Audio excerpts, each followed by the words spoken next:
Tally के इस free course में आपका स्वागत है। आज का वीडियो उन सभी स्टूडेंट्स के लिए बहुत ही ज़्यादा इंपॉर्टेंट होना चाह रहा है जो टैली का कोर्स करना चाह रहे हैं।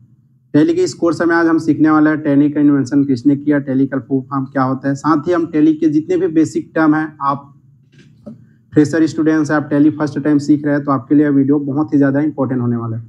तो बने रहिए वीडियो के लास्ट तक। सबसे पहले बात करेंगे टैली क्या होता है। टैली एक अकाउंटिंग सॉफ्टवेयर है जिसमें हम हमारे बिजनेस में, हमारे ट्रेड में होने वाले लेन देन को संरक्षित करके रख सकते हैं। बात करें टैली का फुल फॉर्म, तो टैली का फुल फॉर्म होता है transaction allowed linear line yards. बात करें टैली का जो इन्वेंशंस है 1986 में श्याम सुंदर गोयनका और उनके बेटे भारत गोयनका द्वारा किया गया था। तो आइए वीडियो में आगे बढ़ते हैं, उनके और कुछ बेसिक टर्म्स को देखते हैं। तो चलिए friend, on screen normally screen पे ध्यान देते हैं। जैसे आपको टैली का आपको डिफिनेशन बता ही दिया हूँ, फुल फॉर्म्स, इन्वेंशन। तो देखते हैं नॉर्मली इंट्रोडक्शंस। टैली क्या होता है। टैली एक क्या होता है, टैली एक अकाउंटिंग सॉफ्टवेयर है जिसमें हम व्यापार के वित्तीय लेन देन को क्या कर सकते हैं, संरक्षित कर सकते हैं। मतलब उसका जो भी ट्रांजैक्शन है उसका एक बावरी स्टेटमेंट रख सकते हैं। अब इसमें देखते हैं अकाउंट दो तरह से किया जाता है। जो लेखांकन है कितने तरीके से किया जाता है, दो तरीके से। पहला आपको दिख रहा होगा ऑन स्क्रीन, पहला होता है मैनुअल अकाउंट, बही खाता, जिसमें हम क्या करते हैं, अकाउंट करते हैं, लेखांकन करते हैं, लेखा जोखा करते हैं, ट्रांजैक्शंस करते हैं। इसको बोलते हैं मैनुअल अकाउंट, बही खाता। बोले जाए तो नॉर्मल में जब हम ऑफलाइन जो रजिस्टर्स वगैरह में जो हम मेंटेन करते हैं उसको क्या बोलेंगे, मैनुअल अकाउंट, मतलब ऑफलाइन, है ना। वैसे होता है दूसरा जो लेखांकन होता है सॉफ्टवेयर में। पहले जो होता था मैनुअल अकाउंट बही खाता में होता था। जैसे कोई राजा है ना, तो पहले के समय में कोई राजा है तो अपना मुंशी रखता, तो उस मुंशी अपने एक साथ एक खाता पकड़ के चलता था, रेड कलर की बुक्स वगैरह पकड़ के, रजिस्टर पकड़ के। होता है मैनुअल अकाउंट बही खाता, जिसको बोलते हैं ऑफलाइन ही बोल सकते हो आप। वैसे होते हैं सॉफ्टवेयर में, जैसे टैली है, टैली सॉफ्टवेयर में भी आप अकाउंट कर सकते हैं। टैली का भी अलग अलग वर्जन है, टैली RP9 है, प्राइम है ना, जो हम लोग अभी टैली प्राइम चलाएंगे। वैसे है बजी है, मार्ग है। आपको जैसे बजी है, मार्ग है, इसका यूज आपको जैसे मेडिकल्स वगैरह में आपको ज्यादातर देखने को मिलेगा, या फिर एग्रीकल्चर जो चर है उसमें आपको देखने को मिलेगा। आगे बढ़ते हैं। आपको आई होप ये समझ आया होगा। अकाउंटिंग दो तरह से होता है, मैनुअल अकाउंटिंग और एक तो ऑफलाइन होगा मैनुअल अकाउंटिंग के अंतर्गत, बही खाता बोलते हैं जिसको। वैसे होते हैं सॉफ्टवेयर में, जिसमें हम सॉफ्टवेयर तरीके से करेंगे, ऑनलाइन भी बोल सकते हो आप। एक होता है, एक अकाउंटिंग दो तरह से किया जाता है, एक तो ऑफलाइन हो गया, दूसरा ऑनलाइन। ऑनलाइन के अंतर्गत जैसे सॉफ्टवेयर में टैली है, बजी है और मार्ग, इसके अंतर्गत हम करते हैं, है ना। वैसे ही देखते हैं अकाउंट्स के प्रकार में आते हैं। अकाउंट्स के प्रकार में देखेंगे जो अकाउंट्स है थ्री टाइप से होता है। पहला होता है पर्सनल अकाउंट। पर्सनल अकाउंट का मतलब होता है व्यक्तिगत खाता। ऐसे सभी खाते जो किसी व्यक्ति, संस्था, बैंक, फर्म या फिर कंपनी से संबंधित होते हैं उनको हम पर्सनल अकाउंट, व्यक्तिगत खाता कहते हैं। इसमें सिर्फ लेजर होते हैं, मतलब इसमें सिर्फ क्या होता है, लेजर का मतलब होता है खाता होता है। और ये किससे संबंधित होते हैं, it is related to bank, company, इससे संबंधित होते हैं, है ना। या फिर कोई पर्सनल व्यक्ति है तो पर्सनल व्यक्तिगत खाता के अंतर्गत आपको समझ आया होगा। फॉर एग्जाम्पल में देखते हैं, जैसे यहाँ पर दिख रहा होगा संदीप अकाउंट है, ABC प्राइवेट लिमिटेड है, SBI बैंक अकाउंट है, कैपिटल अकाउंट है, ड्राइविंग अकाउंट है आदि। किसके अंतर्गत होता है, ड्राइविंग अकाउंट, जो निजी खर्चे के लिए उपयोग होता है। आगे हम देखेंगे इसका उपयोग, है ना। वैसी है रियल अकाउंट, जिसका बोलते हैं वास्तविक खाता, वस्तुगत खाता। ऐसे सभी अकाउंट जो वस्तु से संबंधित होते हैं, ऐसी वस्तुएं जिन्हें हम देख सकते हैं मगर महसूस नहीं कर सकते, उन्हें हम रियल अकाउंट के अंतर्गत रखते हैं। जैसे संपत्ति का ब्यौरा अब जो भी है ना, जैसे एग्जाम्पल में परचेस अकाउंट है, कैश अकाउंट है, फर्नीचर है, बिल्डिंग अकाउंट है, कंप्यूटर अकाउंट है। ये सारा चीज किसके अंतर्गत होता है, जो वस्तु से संबंधित होता है। कोई वस्तु या एसेट, संपत्ति से संबंधित होते हैं, उसको क्या बोलते हैं, रियल अकाउंट। क्या बोलेंगे, रियल अकाउंट, है ना। आगे बढ़ते हैं वीडियो में, सॉरी ज्यादा आगे चला गया था। उसके बाद है आपका नॉमिनल अकाउंट। नॉमिनल अकाउंट का बात करें, व्यापार में समस्त खर्चों और हानियों व लाभ आय से संबंधित खातों को नॉमिनल अकाउंट में रखते हैं। हमारे व्यापार में होने वाले इनकम, प्रॉफिट, जो भी एक्सपेंस होता है, लॉस होता है, हानि होता है, उसका जो पूरा स्टेटमेंट किस में रखते हैं हम लोग, नॉमिनल अकाउंट में। किस में रखेंगे, नॉमिनल अकाउंट। इसको बोलते हैं नाम मात्र खाता। अब जैसे आपके बिजनेस में जैसे वेगेस मतलब मजदूर हो गया, आपका वेगेस अकाउंट भी इसमें रहेगा, सैलरी अकाउंट भी इसमें रहेगा, कमीशन अकाउंट, मतलब आपके ट्रेड से आपको जैसे नुकसान हो रहा है, फायदा हो रहा है, या फिर आपको कोई लॉस हो रहा है, ये सारा चीज किसमें रखेंगे? इनकम, एक्सपेंस, लॉस, प्रॉफिट, ये किसके अंतर्गत रहता है? नॉमिनल अकाउंट के अंतर्गत। आगे बढ़ते हैं। अब इसमें कुछ की भी है जो टैली सॉफ्टवेयर में यूज होता है। जैसे आगे बढ़ने के लिए आपको इंटर प्रेस करना होता है टैली प्राइम में, पीछे ऊपर जाने के लिए आपको बैक स्पेस प्रेस करना होता है, पिछले पेज पर जाने के लिए आपको स्केप, ज्यादातर जो टैली में स्केप बटन का उपयोग ज्यादा होता है, जैसे आपको स्केप करना है तो, है ना। पीछे पेज पर जाने के लिए ऑप्शंस को सिलेक्ट करने के लिए नेविगेशन बटन से आप प्रेस कर सकते हैं, यहाँ पर दिख रहा है। अब इसको प्रैक्टिकली करके देखिए, है ना। वैसे आपका शॉर्टकट की है, डेट चेंज करने के लिए आप F2 प्रेस करें, या फिर पीरियड चेंज करने के लिए अल्टर प्लस F2 प्रेस करें। सॉफ्टवेयर को शॉर्टकट की को आप लिख सकते हैं। वाउचर कॉपी करने के लिए आप अल्टर प्लस 2 प्रेस कर सकते हैं। कंपनी इन्फॉर्म में जाने के लिए अल्टर प्लस A3 प्रेस कर सकते हैं सॉफ्टवेयर में। वैसे ही सेव करने के लिए आप कंट्रोल प्लस A कर सकते हैं। यहाँ पे आप बिल्कुल इसको कॉपी में नोट कर या फिर आप स्क्रीनशॉट भी ले सकते हैं। वैसे शॉर्टकट ग्रुप मैनेजर या आइटम बनाने के लिए अल्टर प्लस C आप प्रेस करें। वैसे कॉपी करने के लिए control plus A alter C press करें। पेस्ट करने के लिए control plus alter plus V press करें। प्रिंट प्रीव्यू को बड़ा करने के लिए अल्टर प्लस Z प्रेस करें। ये आपका शॉर्टकट है गाइस। एडिट अल्टर, जैसे आपको कोई भी सॉफ्टवेयर कंपनी या लेजर बनाया तो उसको एडिट करना है, कस्टमाइज करना है, क्योंकि अब लेजर या कंपनी बना रहा है तो कुछ ना कुछ मिस्टेक हो ही जाता है बाई चांस, तो उसको आप डिलीट में जाके कंट्रोल प्लस एंटर करके आप डिलीट कर सकते हैं। लेजर में नया वाउचर ऐड करने के लिए अल्टर प्लस A प्रेस करें। लेजर में नया वाउचर इंसर्ट करने के लिए अल्टर प्लस I प्रेस कर सकते हैं। वैसे बिल में टैक्स रेट को देखने के लिए अल्टर प्लस F आप कर सकते हैं। अल्टर प्लस F1 प्रेस करें, इससे ऑप्शन में आइटम्स वाइज टैक्स रेट देख सकते हैं। वैसे सेल बिल में परचेस आइटम वैल्यू को चेक करने के लिए अल्टर प्लस S आप प्रेस कर सकते हैं। ये आपका कुछ शॉर्टकट कीज था। आगे देखते हैं टैली में कंपनी कैसे बनाते हैं। ये थ्योरी का है, आप इसको कॉपी में आप लिख के आप यूज इजिली कर सकते हैं। ये प्रैक्टिकली है ना। जैसे टैली में कंपनी कैसे बनाना है, सबसे पहले सर्वप्रथम टैली को आप ओपन करें। टैली को क्रिएट कंपनी पर जाना है आपको, जैसे अल्टर प्लस K यूज होता है उसमें। उसके बाद यहाँ पे जैसे डायरेक्टरी होता है, कंपनी को जिस फोल्डर में आपको सेव करना चाहते हैं उस फोल्डर का आपको जो लिंक्स है, उसका जो लोकेशंस है, पथ आपको यहाँ पे पेस्ट कर देना है। जैसे फॉर एग्जांपल से आपको दिख रहा है, जैसे डेस्कटॉप में करना है या फिर लोकल डिस्क में करना है, तो इस टाइप से आप कर सकते हैं। वैसे ही है यहाँ पे। उसके बाद कंपनी में आपको नेम डालना होता है, कंपनी का, कंपनी या दुकान आपका जो भी है। वैसे मेलिंग नेम में कंपनी दोनों सेम रहेंगे, है ना। एड्रेस है, यहाँ कंपनी का पता आप प्रविष्ट कर सकते हैं। कंट्री अपना जो भी कंट्री है, इंडिया, अमेरिका, आपको जो भी है इसमें डालना है। स्टेट, कंपनी जिस राज्य में स्थित है उस राज्य का नाम यहाँ पर आपको प्रविष्ट करना है, जैसे छत्तीसगढ़। वैसे पिन कोड भी डालना है, फोन नंबर भी रहता है, मोबाइल नंबर भी आप डालना है, फैक्स नंबर यदि हो तो आप यहाँ पर डाल सकते हैं। ईमेल एड्रेस भी आप यहाँ पे डाल सकते हैं। वैसे वेबसाइट, यहाँ कंपनी का वेबसाइट भी प्रविष्ट कर सकते हैं। आपका कंपनी का जो भी वेबसाइट होगा, जैसे mlcomputersinstitute.in, ये ऐसे आपके पास जो भी वेबसाइट है आप प्रविष्ट है। फाइनेंशियल ईयर क्या होता है? वित्तीय। फाइनेंशियल ईयर का मतलब होता है वित्तीय वर्ष। जिस साल का आपको डाटा बनाना चाहते हैं उस साल का प्रारंभ तिथि यहाँ पे प्रविष्ट करें। वित्तीय वर्ष का होता है फाइनेंशियल ईयर, मतलब होता है वित्तीय वर्ष। ये बिजनेस जितने भी ट्रेड कर रहे हैं उन लोगों के लिए होते हैं, जिसमें उसको टैक्स एक समय में पटाना होता है, जिसको बोलते हैं फाइनेंशियल ईयर।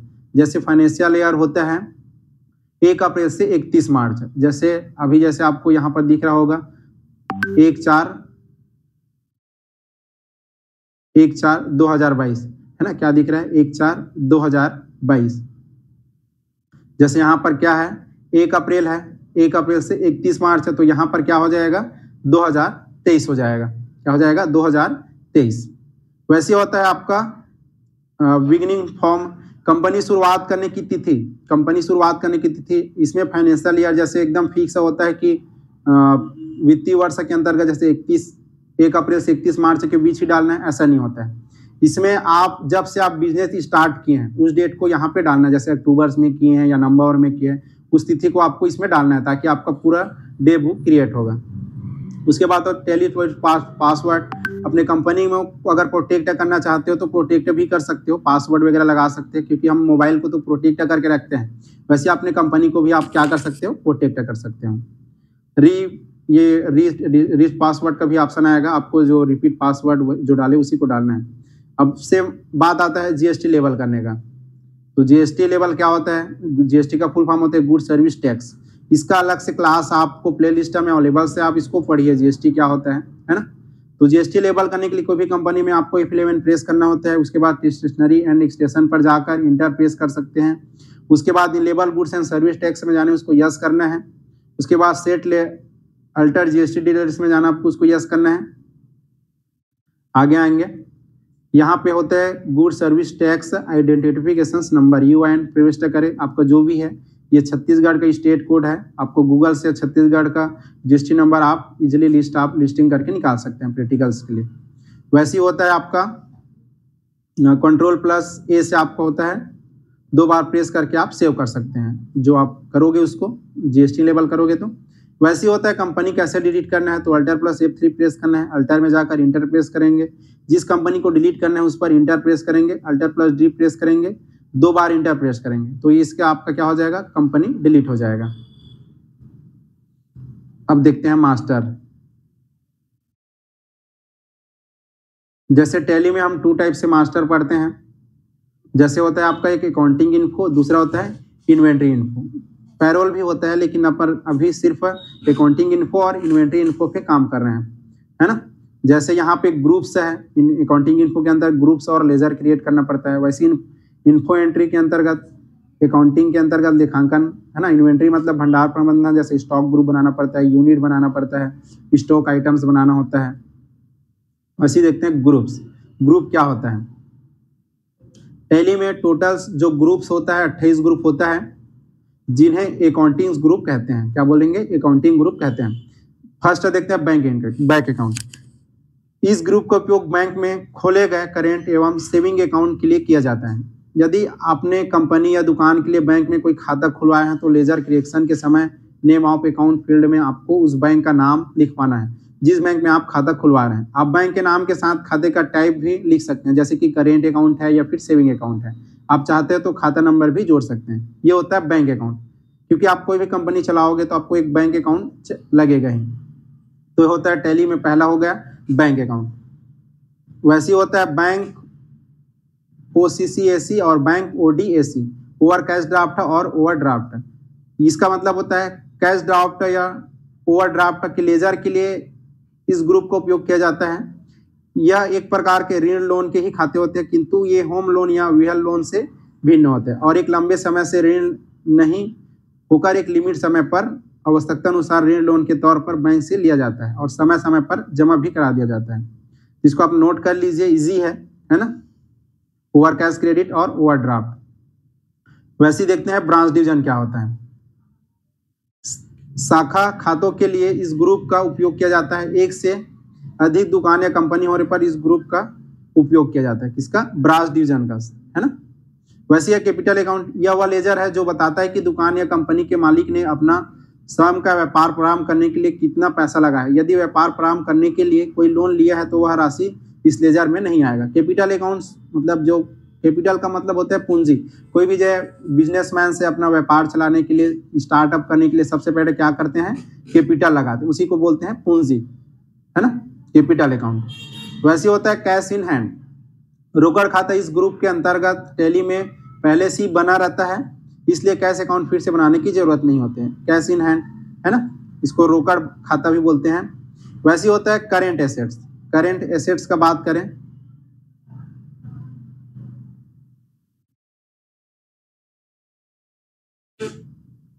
करेंट एसेट्स का मतलब होता है ऐसे चालू संपत्ति जो वित्तीय वर्ष में बार बार लेन देन होता रहता है। जैसे आपका हो गया कैश। सबसे पहले तो एसेट्स क्या होता है समझ लीजिए। एसेट्स का मतलब होता है संपत्ति। आपके पास जितने भी आप जो प्रॉपर्टी है बिजनेस में, आपके पास जितने भी टेबल, चेयर, कुर्सी, जमीन, बिल्डिंग्स, कार्स, ये मशीन्स, फर्नीचर्स, ये क्या होता है? एसेट होता है, संपत्ति। अब इसमें एसेट भी 2 टाइप से होता है। एक होता है जो मुख्य रूप से करेंट और फिक्स एसेट्स, है ना।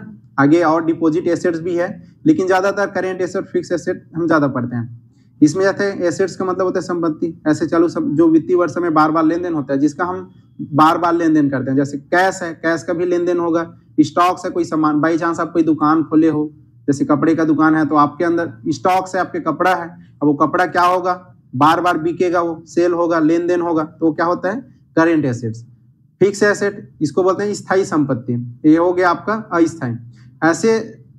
ऐसी स्थायी संपत्ति जो वित्तीय वर्ष में सिर्फ एक बार लेन देन होता है, जैसे आपका कोई बिल्डिंग है तो बिल्डिंग आप एक बार बनाओगे, या जमीन एक बार लोगे, या फिर फर्नीचर वगैरह लोगे एक बार, ठीक, तो ये क्या इसके अंतर्गत आता है, फिक्स एसेट के अंतर्गत। वैसे होता है डिपॉजिट एसेट, हमारे द्वारा किसी भी प्रकार की गई डिपॉजिट इस ग्रुप में आती है, जैसे कि किसी भी कंपनी की एजेंसी लेने के लिए दिया गया डिपॉजिट, ये क्या कहलाएगा डिपॉजिट एसेट्स। डिपॉजिट साइड में हमें उस वक्त वापस मिलेगा जब लिए गए एजेंसी की सरेंडर करेंगे, तब यह डिपॉजिट हमें ब्याज सहित मिल जाएगा, तो ये होता है आपका, है ना।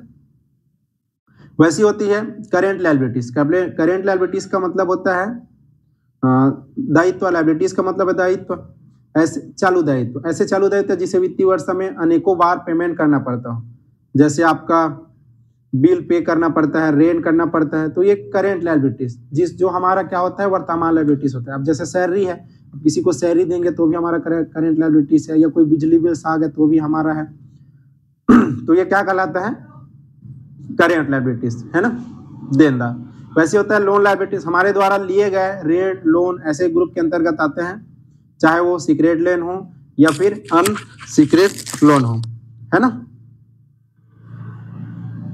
जैसे इसमें देखते हैं इसके अंतर्गत क्या कौन कौन से आते हैं, जैसे सीक्रेट लोन और अनसीक्रेट लोन अलग अलग ग्रुप से है ना। इसके बारे में भी पढ़ाया हूं मैं, सीक्रेट लोन क्या होता है और अनसीक्रेट लोन क्या होता है ना। उसके बाद देखते हैं डायरेक्ट एक्सपेंस, प्रत्यक्ष खर्च, प्रत्यक्ष व्यय। डायरेक्ट एक्सपेंस उन खर्चों को कहा जाता है जो दुकान या कंपनी को चलाने में खर्च और प्रोडक्शन करने में जो खर्च होता है उसको क्या बोलेंगे डायरेक्ट एक्सपेंस।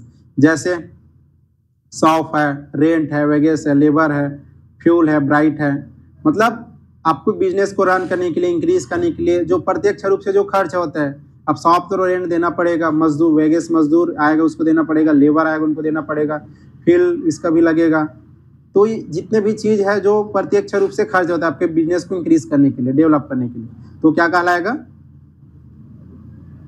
Direct expense. वैसे होता है इनडायरेक्ट एक्सपेंस, अप्रत्यक्ष व्यय। इनडायरेक्ट एक्सपेंस उन खर्चों को कहा जाता है जो कंपनी को चलाने में बाहरी खर्चा होता है, जैसे शॉप रेंट है, सैलरी पेड है, ट्रेवलिंग है एक्सपेंस है, बैंक इंटरेस्ट है, तो ये क्या कहलाएगा आपका इनडायरेक्ट एक्सपेंस।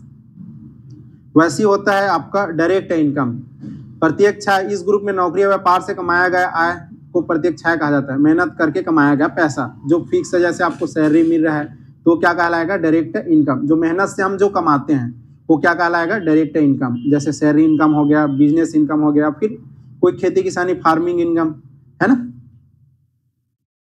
वैसी है आपका इनडायरेक्ट इनकम। प्रत्यक्ष आय इस ग्रुप या व्यवसाय से संबंधित नहीं होता है, बिना किसी मेहनत से कमाया गया पैसा जो जैसे हमें ब्याज या रेंट से मिल रहा है, या फिर डिस्काउंट मिल रहा है, या फिर कहीं से कमीशन मिल गया, तो ये क्या कहलाएगा आपका इनडायरेक्ट इनकम। वैसे होता है ड्यूटीज एंड टैक्सेस। इस ग्रुप में सभी ड्यूटीज एंड टैक्सेस आते हैं, जैसे टैक्स से संबंधित होते हैं, जैसे आपका CGST हो गया, AGST हो गया, TCS हो गया, TDS हो गया और आदि। ये किसके अंतर्गत आता है ड्यूटीज एंड टैक्सेस के अंतर्गत। ये भी क्या है एक लेजर है। इन्वेस्टमेंट ये भी एक लेजर है, ये भी टैली के क्या है ग्रुप्स है। निवेश ऐसी इन्वेस्टमेंट जो हमारे व्यवसाय से संबंधित ना हो, जो सिर्फ बाहरी चीजों में निवेश होता है, जैसे LIC हो गया, या फिर कहीं शेयर मार्केट में लगाए हैं, या फिर म्यूचुअल फंड्स में लगाए हैं, तो ये क्या होता है इन्वेस्टमेंट होता है। क्या होता है इन्वेस्टमेंट, ये भी एक ग्रुप C है। वैसे देखते हैं लोन एंड एडवांस एसेट्स। इस ग्रुप में उन व्यक्ति पार्टी को नाम होगा जिन्हें हम लोन या एडवांस देंगे, जैसे एग्जाम्पल के लिए कर्मचारी को एडवांस देना, किसी पार्टी को लोन देना, ये क्या होता है लोन एंड एडवांस एसेट्स के अंतर्गत आता है ना। वैसे आता है मिक्स एक्सपेंस एसेट। इस ग्रुप में ऐसे खर्च आएंगे जो हम अपनी संपत्तियों को दुरुस्त करने के लिए करते हैं, है ना। जैसे हमारे जो संपत्ति है एसेट्स में, जैसे बताया था फर्नीचर को, अगर फर्नीचर अगर टूट गया है तो उसको सुधारेंगे, है ना, उसको बनवाएंगे, मॉडिफाई कराएंगे, तो उसमें जो खर्च आएगा या फिर कंप्यूटर बिगड़ गया या प्रिंटर बिगड़ गया है, तो इस प्रकार के इस कौन से ग्रुप के अंतर्गत आएगा? मिक्स एक्सपेंस एसेस के अंतर्गत, है ना। आगे देखते हैं। वैसे ही होता है प्रोविजन। प्रोविजंस ऐसे खर्च है जो कि पेशेवर हो, जैसे एक अकाउंटिंग चार्ज में लग रहा है या फिर ऑडिट फीस में लग रहा है, कोई पेशा में लग रहा है, कोई प्रो खर्चे के लिए लग रहा है, पेशेवर, ठीक है, जैसे अकाउंटिंग चार्ज हो गया, ऑडिट फीस में लग रहा है, तो ये क्या कहलाता है? प्रोविजंस। प्रोविजंस ग्रुप कहलाएगा। वैसे होता है परचेस अकाउंट, क्रय खाता, खरीदना। इस ग्रुप में वित्तीय वर्ष में किए गए क्रय का ब्यौरा होता है परचेस अकाउंट के अंतर्गत। ज्यादातर हम परचेस ही करते हैं, सेल परचेस। वैसे होता है सेल अकाउंट, विक्रय खाता, इस ग्रुप में बेचना। इस ग्रुप में वित्तीय वर्ष में किए गए विक्रय का वो ब्यौरा होता है, जितना भी हम सेल परचेस किए उनका, है ना। वैसे सस्पेंड अकाउंट, ऐसे खाते जिनके बारे में हमें ज्ञान नहीं होता या कुछ भूल हुई जिसके कारण बुक्स में अंतर आता है, वो खाते इस ग्रुप में आते हैं। किसी ने हमारे बैंक खाता या बैंक कैश में भुगतान किया लेकिन हमें याद नहीं है कि वह भुगतान किसने किया, तब हम उसे सस्पेंड अकाउंट में प्रविष्ट करें। बाद में भूले प्रविष्ट की जानकारी हो जाती है, तब उसे हम सुधार लिए जाते हैं। सस्पेंड अकाउंट, बाई चांस आप एक अकाउंटेंट है, अब जैसे आपके कोई एक दुकान में या मोबाइल दुकान में आप अकाउंटेंट है, वहां पे काम कर रहे हैं, आपको कोई 10,000 भेजा है लेकिन आप उसको भूल गए हो कि कोई मोबाइल सेल के हैं, आप सेल किए हैं और आपको 10,000 आपको पे किए हैं, है ना, अपने मोबाइल्स का। तो आप क्या किए हो? 10,000 आप भूल गए हो, तो उस 10,000 आप भूल गए हो तो उसको आप किस में रखना है? सस्पेंस अकाउंट में। आप क्योंकि भाई आपके अकाउंट में आया है तो उसको तो ट्रांजैक्शंस में दिखाना ही पड़ेगा ना। तो जब तक हमको उस चीज का आपको पूरी स्टेटमेंट नहीं मिल जाएगी कि पैसा कहाँ से आया है, तब तक हम उसको कहाँ रखते हैं? सस्पेंस अकाउंट में रखते हैं। किसमें रखते हैं? सस्पेंस अकाउंट में। वैसे होता है सैंड्री क्रेडिटर। सैंड्री क्रेडिटर आपको दिख रहा होगा, सैंड्री क्रेडिटर देनदार, सभी देनदारों के खाते इस ग्रुप में आते हैं, है ना। वैसे होता है सैंड्री डेबिटर, लेनदार, सभी लेनदारों के खाते इस ग्रुप में आते हैं, है ना।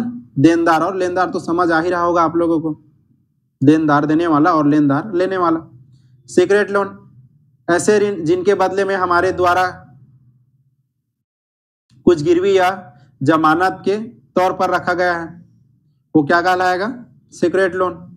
जैसे गोल्डन हो गया, बाइक, कोई गाड़ी हो गया, विकलेस हो गया, है ना, जिसको हम क्या करते हैं? गिरवी या जमानत के रूप में रखते हैं, उससे क्या कहलाता है? Secret loan. वैसे होते हैं अनसिक्योर्ड, ऐसे ऋण जिनके बदले में हमारा द्वारा किसी भी प्रकार की कोई सिक्योरिटी नहीं दी गई है। जैसे फ्रेंड्स को, फैमिली को से हम पैसा लिए हैं लेकिन उसमें कोई सिक्योरिटी नहीं है ना, तो वो क्या कहलाता है? अनसिक्योर्ड लोन, है ना। इसमें क्या है? गिरवी रखे हैं, तो एक इसमें क्या है? कोई इसमें सिक्योरिटी आपको दिया गया लेकिन इसमें कोई सिक्योरिटी नहीं दिया गया। अब फ्रेंड से जैसे 10,000 लिए हैं तो कोई टेंशन नहीं, आराम से देंगे। या फैमिली से अगर 40,000, 1 लाख लिए तो कोई टेंशन नहीं, लेकिन इसमें आपको एक टेंशन से रहेगा, दबाव रहेगा कि मुझे पैसा देना है, तो क्या होता है? सीक्रेट लोन होता है। और इन सीक्रेट लोन में आप कभी भी देते हैं, ये होता है ना। वैसे होता है स्टॉक इन हैंड। इस ग्रुप में आपके व्यवसाय का वर्तमान स्टॉक का ब्यौरा होता है ना। क्या होता है? स्टॉक इन हैंड में। स्टॉक इन हैंड में आपके जितने भी व्यवसाय में जो स्टॉक जो वर्तमान में उसका ब्यौरा होता है। वैसे ड्राइविंग अकाउंट, यह ग्रुप में टैली में नहीं होता है। इस ग्रुप में हमारे व्यवसाय से लिया गया पैसा अपने व्यवसाय के लिए इस्तेमाल करने के लिए होता है, और यह ग्रुप कैपिटल अकाउंट पर इफेक्ट करता है ना। ड्राइविंग अकाउंट का मतलब होता है यह हमारे इस ग्रुप के अंतर्गत नहीं आता है, ये कैपिटल अकाउंट पर इफेक्ट करता है। ये क्या करता है? जैसे हम जैसे कोई बिजनेसमैन है ना, आप अपने पर्सनल यूज के लिए क्या कर रहे हैं? जैसे कोई गाड़ी बिगड़ गया या फिर हम किसी को कहीं पे पैसा देना है ना, तो अपने पर्सनली यूज के लिए, निजी खर्चे के लिए जो पैसा हम क्या करते हैं? अपने ट्रेड से, अपने कंपनी से निकालते हैं, वो क्या कहलाएगा? Driving account. क्या कहलाएगा? Driving account.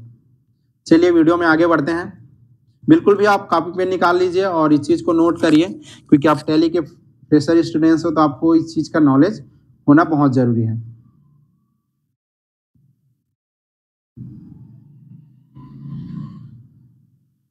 आगे देखते हैं। अब देखते हैं अकाउंटिंग वाउचर। अकाउंटिंग वाउचर क्या होता है? टैली में अकाउंटिंग वाउचर वह वाउचर होते हैं जिसमें अलग अलग प्रकार के लेन देनों की प्रविष्टि की जाती है। अर्थात हम कह सकते हैं कि टैली में वाउचर वह जगह होती है जहां पर अलग अलग प्रकार के ट्रांजैक्शन को रखा जाता है। टैली में अकाउंटिंग वाउचर्स 8 तरह के हैं, है ना। मैनुअली जो यूजफुल होता है कितने प्रकार से बताया गया है, 8 प्रकार के। देखते हैं कौन कौन से प्रकार से हैं, क्योंकि भाई हम जो खाता बनाए उसको ट्रांजैक्शन तो करना ही पड़ेगा। जैसे यहाँ पे आपको दिख रहा है, जैसे F4 से क्या होता है, कॉन्ट्रा। इसमें हम क्या क्या यूज कर सकते हैं, कैश डिपॉजिट है, कैश विड्रॉल है, बैंक टू बैंक ट्रांसफर है ना। कॉन्ट्रा वाउचर से हम बैंक से संबंधित जो भी एंट्री हम क्या कर सकते हैं, कॉन्ट्रा वाउचर के माध्यम से कर सकते हैं। F4 का मतलब होता है कॉन्ट्रा वाउचर, शॉर्टकट की है। वैसे होता है F5, इसका मतलब होता है पेमेंट। हम किसी को जैसे पेमेंट करना है तो ये पेमेंट वाउचर के अंतर्गत आता है। जैसे किसी को भुगतान करना है ना, या किसी को सैलरी देना है, मतलब पेमेंट वाला जितना भी बात है तो क्या कहलाएगा, जितना भी केसेस है हम जिसको हम भुगतान करते हैं, पेमेंट करते हैं, क्या कहलाएगा, इस वाउचर के अंतर्गत आएगा, पेमेंट वाउचर के अंदर। वैसे F6 से रिसिप्ट वाउचर, जहां से हमको पैसा प्राप्त हो रहा है ना, वो रिसिप्ट के वाउचर के अंतर्गत आएंगे। जैसे सैलरी से प्राप्त हो, या किसी को हमने हमारा जो गोदाम है उसको रेंट में दिया, वहां से हमको फिक्स इनकम मिल रहा है, तो क्या कहलाएगा, रिसिप्ट वाउचर के अंतर्गत आएगा। वैसे होता है F7 जर्नल वाउचर, सभी लेन देन का विस्तृत रिकॉर्ड होता है इसमें, है ना। जो जर्नल एंट्रीज होता है सभी प्रकार का लेन देन ना, इसमें आपका बैंक का भी कर सकते हो, पेमेंट का भी कर सकते हो, रिसिप्ट का भी कर सकते हो, सेल्स का भी कर सकते हो, परचेज, क्रेडिट, ये सारा चीज किसमें कर सकते हो, FS। और FS जर्नल वाउचर्स में आप सभी प्रकार की एंट्री आप कर सकते हैं, लेन देन का विस्तृत रिकॉर्ड कर सकते हैं, है ना। वैसे होता है F7 जर्नल, सभी लेन देन का विस्तृत रिकॉर्ड, इसको तो बता दिया। F8 सेल्स होता है, इसमें विक्रय पृष्ठ, जितना भी हम सेलिंग करेंगे उसका पूरा ट्रांजैक्शन किसमें होता है, सेल्स वाउचर में। वैसे होता है कंट्रोल प्लस एड से सेल्स रिटर्न, सेल रिटर्न बताया था, इसका क्लास में लिया हूँ, आप प्ले लिस्ट में अवेलेबल है। सेल रिटर्न क्या होता है, हम जैसे कोई किसी से माल लिए हैं, बाई चांस हम कस्टमर है, रिटेलर से माल लिए हैं, तो हमारे सामान में अगर कोई त्रुटि फ्रूटी होता है तो हम इसको क्या करते हैं, रिटर्न करते हैं, वो क्या कहलाता है, सेल रिटर्न, है ना। विक्रय वापसी के लिए होता है, इसका शॉर्टकट की क्या है, कंट्रोल प्लस F8। वैसे होता है F9 परचेस क्रय, हम जो भी परचेस करेंगे, माल खरीदेंगे, उसका एंट्री किसमें होता है, परचेस वाउचर में। वैसे होता है आपका कंट्रोल प्लस F9, इसमें होता है परचेस रिटर्न। परचेस रिटर्न के अंतर्गत जैसे अब हम सपोज मानो हम एक रिटेलर है, क्या है, रिटेलर है, और हम कहाँ से लिए, कोई बिग मार्केट से लिए, होलसेलर से लिए, तो हमारे रिटेलर्स में हम जो सामान लिए बिग मार्केट से, है ना, होलसेलर से, तो उसमें अगर कुछ त्रुटि फूटी होता है, कुछ टूट गया, कुछ फूट गया, कुछ हानि है, तो उसको हम जब रिटर्न करते हैं रिटेलर, तो क्या कहलाता है, परचेस रिटर्न, है ना। हमारे द्वारा परचेज गए सामान में अगर कोई त्रुटि होता है तो क्या होता है, उसको क्या करना पड़ता है, परचेस रिटर्न, है ना। उसके बाद होता है कॉन्ट्रा वाउचर्स का कुछ क्वेश्चंस आप देख लीजिए। इस वाउचर में 3 तरह से प्रविष्टि होती है। पहला बैंक में कैश जमा करना, जैसे 10,000 है कैश हम जमा कर रहे हैं, तो क्या होगा, बैंक में अगर पैसा जमा कर रहे हैं तो कैश अकाउंट क्या होगा, क्रेडिट होगा, और बैंक अकाउंट क्या होगा, डेबिट होगा। मेन यहाँ पे ट्रांजैक्शंस का ही खेल है, आपको यहाँ देखना होता है कि बैंक में अगर पैसा आप जमा कर रहे हो, है ना, तो किसको क्रेडिटर रखना है, किसको डेबिटर रखना है। आगे के क्लास में इसको मैं बताऊंगा कि किसको डेबिटर रखना है, किसको क्रेडिटर करना है। जो मेन आप टैली सीख रहे हो, ट्रांजैक्शंस को मैनेज करने के लिए सीख रहे हो कि एक अकाउंट को आपको क्रेडिट रखना होता है, एक अकाउंट को आपको डेबिट। जैसे कैश अकाउंट को हमने क्या किया, क्रेडिट, और बैंक अकाउंट को डेबिट। उसके बाद है बैंक से कैश, है ना। पहले क्या हो गया, बैंक में हमने जमा किया, अब बैंक से कैश क्या करें, निकाल रहे हैं, जैसे 10,000 कैश बैंक से विड्रॉल करें, तो यहाँ पे क्या होगा, बैंक अकाउंट, यहाँ पे क्या होगा, आपका बैंक अकाउंट क्या हो रहा है, क्रेडिटर हो रहा है, और आपका कैश अकाउंट क्या हो रहा है, डेबिटर्स हो रहा है, ये है। अब ये बैंक टू बैंक में देखते हैं, इसमें क्या हो रहा है, बैंक टू बैंक में, जैसे SBI बैंक अकाउंट से 5,000 BOB बैंक में हमने क्या किया है, भेजे हैं, तो SBI बैंक से इसका क्या होगा, 5,000 होगा, और डेबिटर में क्या होगा, ये होगा, है ना, BOB में डेबिटर होगा, ये इंटर करेंगे।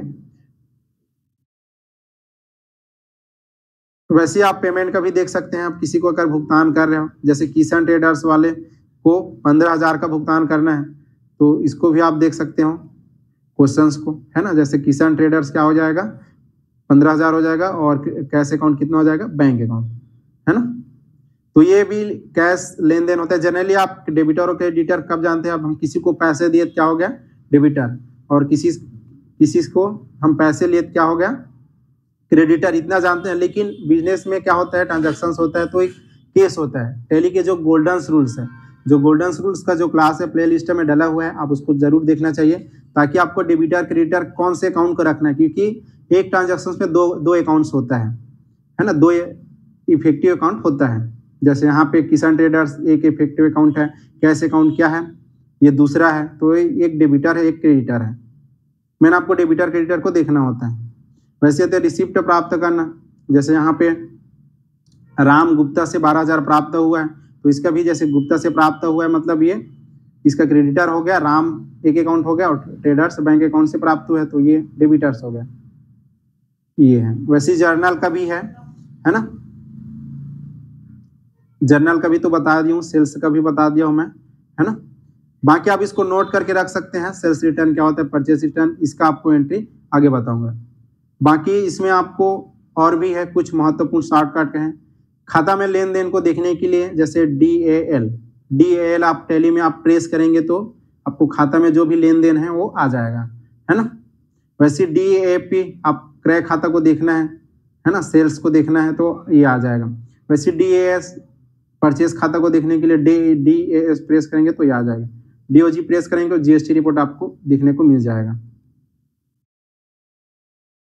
वैसे रिपोर्ट्स है, जैसे बैलेंस शीट क्या होता है, इसमें बैलेंस शीट का ब्यौरा देख सकते हैं। प्रॉफिट एंड लॉस अकाउंट क्या होता है, इसमें प्रॉफिट या नुकसान का ब्यौरा देख सकते हैं। स्टॉक समरी है, स्टॉक समरी में देखिए इसमें सामग्री का ब्यौरा देख सकते हैं, है ना। वैसे रेटियो एनालिसिस सामग्री का अनुपात ब्यौरा देख सकते हैं।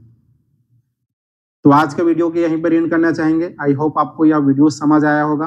अब बिल्कुल भी आप इस वीडियो को पीछे बैक करके देखिए अगर आपको समझ नहीं आ रहा है तो, और आपको वीडियो में कोई भी डाउट होता है तो हमको कमेंट बॉक्स में बताइए, आपके लिए स्पेशल और वीडियो बनाया जाएगा। तो आज का ये सेशंस यहीं पर एंड करना चाहेंगे। और अगर हमारे चैनल्स में आप नए हो तो हमारे चैनल को लाइक सब्सक्राइब जरूर करें। Thank you. जय हिंद।